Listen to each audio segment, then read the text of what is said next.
Okay, real quick, y'all. Real quick.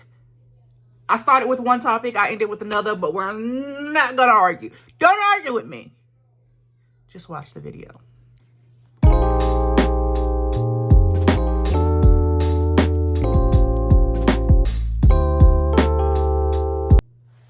Hello, everyone. I am April Shamara, and welcome back to Brave Steps with April Shamara. I am so honored that you guys decided to come back and you find my new channel, The Conversations, interesting. So thank you for coming back.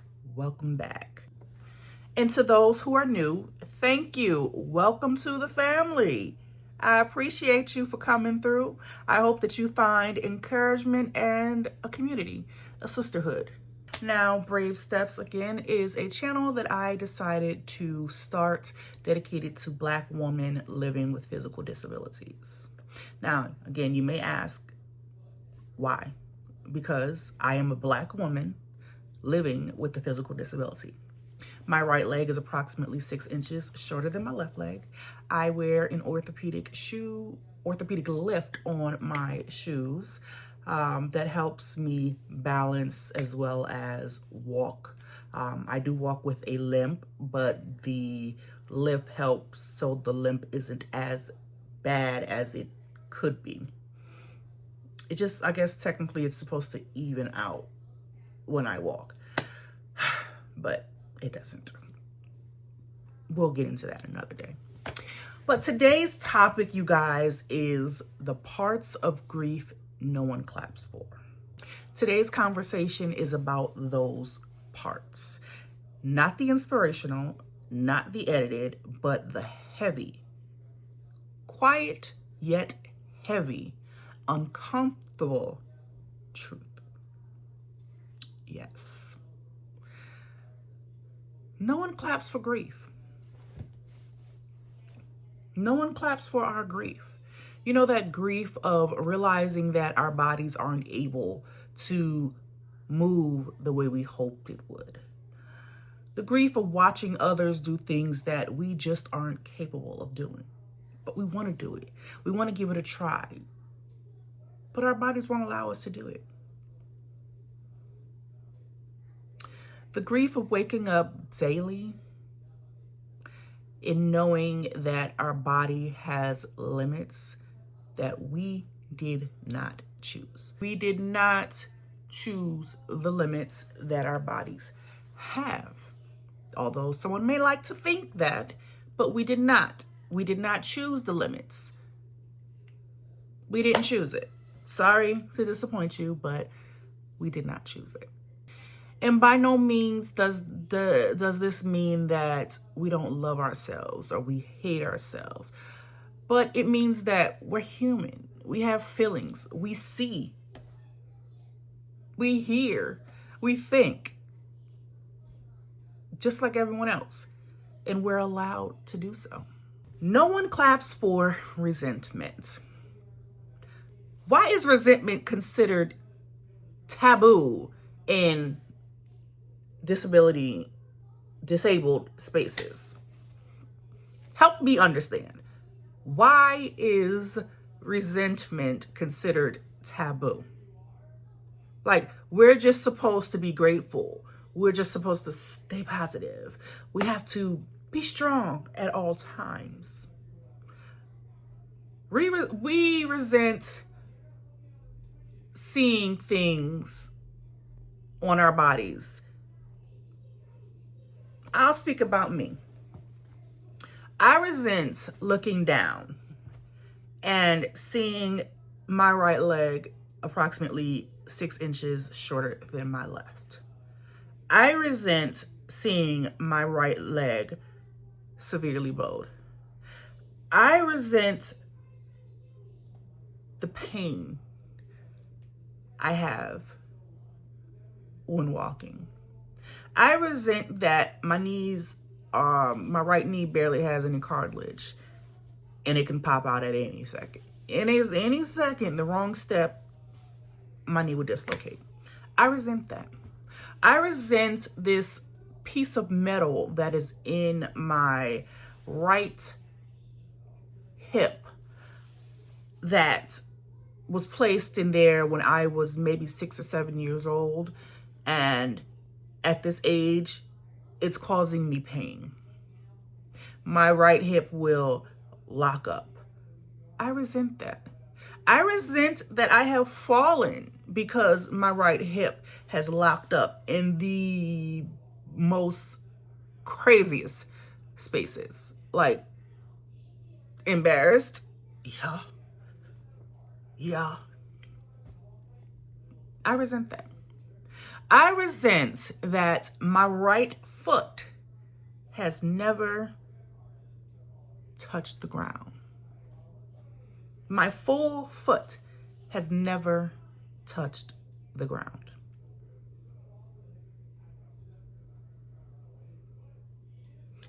The ball of my foot, my toes have touched the ground, but my full entire foot has never hit the ground. At the same time, I should say. I resent that. And admitting that does not make me ungrateful. It makes me human. I'm a human. I have feelings like everyone else. No one claps for contradiction. You do know that you are allowed to love yourself and love your body and want something different. That's like someone who has had or once desires a rhinoplasty, for example. They love themselves. They look in the mirror and say, girl, you look good. You are beautiful. But your nose needs a little, they have the bump. They have the bump. Some of them have the bump, and they want that to be smoothed out. So it's not like a horn or beak or whatever. Or, in our community, some women look at their nose and they want to slim it down, or they feel their nostrils are too big and they want to, whatever they do. I don't know, a neck lift. I love me, but I don't like that my neck hangs like a chicken. It's not a problem. We are allowed to love ourselves and want different. We are still allowed to accept ourselves and want relief. We are allowed to be proud of ourselves and wish for something different. Both can be true at the same time. Y'all do know that, right? Both can be true at the same time. No one claps for boundaries. My glasses are crooked, y'all. Sorry. No one claps for boundaries. People actually get mad with you if you set a boundary. How are you angry with me because I'm telling you what I do not appreciate?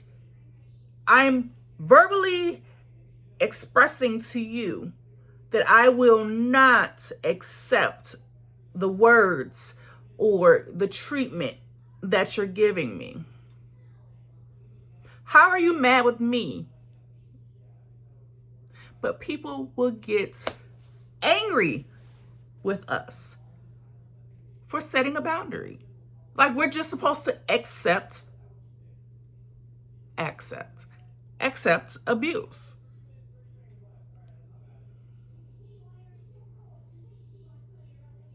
Like, we just have to be happy, someone gave or paid us some attention, but you're going to accept how I treat you because I didn't have to. No, you didn't have to. You didn't have to. I didn't have to either. That's why I'm going to say goodbye. That's the one thing about me. I'm not accepting no disrespect. If I tell you once not to do something, and you decide that you're going to continue doing it, I'm gone. I'm gone. And I wish other women, other people were like that as well. You do not deserve to be disrespected under any circumstances. You don't have to be grateful such and such paid you some mind. You don't have to be excited that someone spoke to you, that someone acted like they cared and gave a damn about you. You don't have to accept the way they treat you if they treat you disrespectfully because they paid you some attention. No, ma'am. No, ma'am. We don't do that. Send them on their journey. Because when you tell them one time that you don't appreciate what they did, what they're doing, and they decide to do it again, send them stepping. Because they don't mean you're no good. And that's one thing I have learned in my life. It took me a while to learn this, but I will protect my peace at all costs. And you should too. So sending someone on their journey, sending someone on their merry way, that's protecting your peace. Man, woman, or child, protect your peace at all costs. I'm serious, y'all. Protect your peace at all costs. If you are watching this and have grief, resentment, contradictions, I want you to know something. You do not have to perform your healing. You do not have to be palatable. I think I'm saying that wrong. Palatable. Palatable. Palatable. Palatable. I don't know how to say the word, but I know what I'm talking about. I don't know how to say the word sometimes, but I know what I'm talking about. Okay? You do not have to quote unquote earn your stripes to be liked or loved or respected. You are allowed to exist. You are allowed to want change. You are allowed to be exactly who you are, even on the hardest days. You're allowed to. And don't let no one tell you otherwise. You are allowed to. If you're wanting to make a change, do so. Do it. This is 2026, honey. We're allowed to make changes. You can change whatever you want to. So if looking at your body and you do not like what you see, you're allowed to change it. You are allowed to change it. You are allowed to clap for you. And if making that change means clapping, congratulating yourself, you're allowed to do that. Don't let no one tell you you can't.